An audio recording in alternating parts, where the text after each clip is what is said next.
அந்த இருளிலே நம்மை நடப்பதற்கு உதவி செய்கிறது. சங்கீத புஸ்தகம் 119 அதிகாரம் 105 வசனம், உம்முடைய வசனம் என் கால்களுக்கு தீபமும் என் பாதைக்கு வெளிச்சமா இருக்கிறது.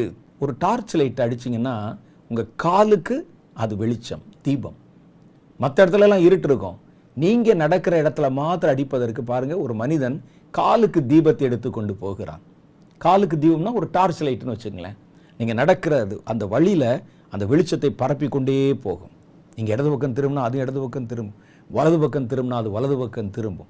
இதெல்லாம் செய்வதற்கு கர்த்தருடைய வேத வசனம் இந்த இருண்ட வாழ்க்கையில் நமக்கு பாதைக்கு வெளிச்சம் தந்து, நம்முடைய கால்களுக்கு தீபமாக இருந்து, நாம் நடக்க வேண்டிய பாதையில் நம்மை நடத்தி, கர்த்தர் விரும்புகிற வண்ணம் உங்களை உருவாக்கி, அவர் விரும்புகிற இடத்துல உங்களை கொண்டு வந்து சேர்ப்பதற்கு இந்த வசனம்தான் நமக்கு உறுதுணையாக இருக்குது.